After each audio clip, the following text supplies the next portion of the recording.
నేను మొన్న ఈ వెలుగుమట్ల గ్రామాన్ని ఆ ప్రాంతాన్ని కూల్చివేత అనంతరం సందర్శించడం జరిగింది.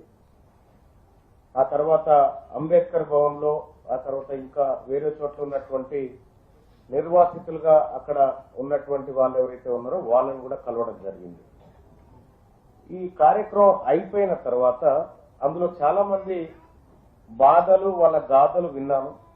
కొంతమంది ప్రభుత్వం తప్పు చేస్తుందని, కొంతమంది నాయకులు తప్పు చేస్తున్నారని, ఇంకొంతమంది మాకు అన్యాయం జరిగిపోయింది, కారకులు ఎవరో మాకు తెలియదు అనేటువంటి మాట మాట్లాడారు. ఈ కన్ఫ్యూజన్ అన్నిటితోటి ఇక్కడ కార్యక్రమం అయిపోయింది. కలెక్టర్ గారికి ఒక రిప్రజెంటేషన్ ఇస్తూ అందులో నేను ఒక పాయింట్ మెన్షన్ చేసిన, నాకు అర్థమైన కాడికి ఇది ఒక ముఠా నడుస్తా ఉంది. ఇక్కడ ఈ భూమాఫియా ఒక ముఠా నడుస్తా ఉంది. ఈ ముఠా పైన పీడీ యాక్ట్ నమోదు చేసి చర్యలు తీసుకోండి అని చెప్పడం జరిగింది ఆ రిప్రజెంటేషన్ లో. సేమ్ టైం అక్కడ బాధితులతో మాట్లాడొచ్చి వాళ్ళకు కూడా ఒక ప్రజాప్రతినిధిగా భరోసా ఇచ్చి, అమ్మ మీ భూములు ఎక్కడికి పోవు, ప్రభుత్వంతో మేము సీరియస్ గా ఫైట్ చేయడానికి సిద్ధంగా ఉన్నాం, మీ భూములు మీకు ఇస్తామని ఆ రోజు వాళ్ళందరూ కూడా చెప్పడం జరిగింది. అదే విధంగా ప్రభుత్వానికి రిప్రజెంట్ చేస్తాం.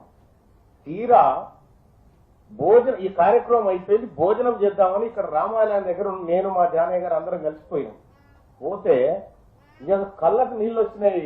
మంత్రి గారు, ఒక మహిళ అక్కడ వాచ్మెన్ గా పనిచేస్తా ఉంది. వాళ్ళ కొడుకు అంటే ఆయన మానసికంగా వికలాంగుడు అయినాడు, నిలబడలేకపోతున్నాడు. ఆ చెట్టు కింద మేము భోజనం ఏర్పాటు చేసుకొని తింటుంటే, సార్ మీరు అక్కడికే వచ్చిరా సార్ అంటే అవునని చెప్పిన. సార్ నా దగ్గర ₹1,00,000 వసూలు చేశారు సార్. ఎవరంటే ఆ పేరు ఇవ్వ, ఆయన పేరు ఎవరు ముడిగ రామయ్య అనట. ముడిగ రామయ్య అంటే ఆయన ₹1,00,000 వసూలు చేసింది సార్. మోదుగు శైలజ దగ్గర వసూలు చేసింది సార్. పాపం ఆ తల్లి ఆ కొడుకు వైద్యం చేయించుకోలేని స్థితిలో అక్కడో ఇక్కడో కాల్లో వీళ్ళో పడి ఆ డబ్బులు తీసుకొచ్చుకొని కట్టుకుంటే ఆయన ఏం చేశారంటే, ఈ ముఠాలోని సభ్యులు మీరు రేకులు తెచ్చుకోండి, రేపే అలాట్ చేస్తున్నామని చెప్పి రేకులు ఆడేస్తే అలాట్మెంట్ పక్కకు పెడితే అధికారులు వచ్చి ఆ ఉన్నది కూడా కొడితే ఆ రేకులు కూడా పగిలిపోయాయి. పాపం ఆ తల్లి ఫోన్ నెంబర్ లేదు నా దగ్గర, కానీ ఉంటే మాత్రం నేను గౌరవ మంత్రివర్యులకు చెప్తా ఉన్నా, ప్రత్యక్షంగా ఆమె గోస చూసినా ఆవిడ కూడా ప్లాట్ ఇవ్వాల్సిందిగా మీ అందరినీ రిక్వెస్ట్ చేస్తా ఉన్నా. అలాగే సార్, ఈ ఖమ్మం జిల్లాలో ఎవరైతే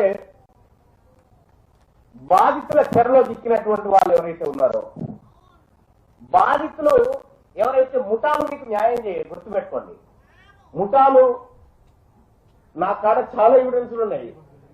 ఎవరెవరు ఎంత డబ్బులు కట్టారు, ఏం కథ అనేటువంటి ఎవిడెన్సులు నా దగ్గర చాలా ఉన్నాయి. చూసిన తర్వాత నేను క్లియర్ గా అనుకున్న, ప్రజల్ని మోసం చేసేటువంటి ఒక అసాంఘిక శక్తులు ఇక్కడ ఉన్నాయి, వాటి భరతం పట్టాలని చెప్పి గౌరవ కలెక్టర్ గారికి కూడా నేను రిప్రజెంటేషన్ ఇచ్చిపోయినా.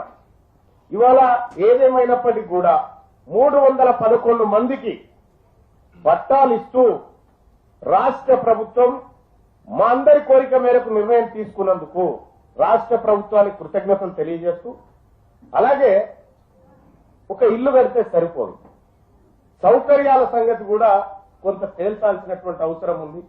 అక్కడ బడి ఉండాలి, ఓ పార్కు ఉండాలి, రోడ్లు ఉండాలి, మౌలిక వసతులన్నీ త్వరితగతిన పూర్తి చేస్తే బాగుంటుంది అనేది ప్రభుత్వాన్ని విజ్ఞప్తి చేస్తూ, సార్ మరి ఇంకా కొంతమంది మిగిలిపోయినారు, వాళ్ళకు రాష్ట్ర ప్రభుత్వం ఇప్పుడు 311 మంది పేరు చెప్పిన వాళ్ళు, మిగతా వాళ్ళ పేర్లు ఏ స్కీమ్ కిందకి తీసుకొస్తారు, వాళ్ళని ఎట్లా లబ్ధిదారులుగా చూపెట్టదలుచుకుంది ప్రభుత్వం అనేది కూడా చెప్తే బాగుంటుంది సార్.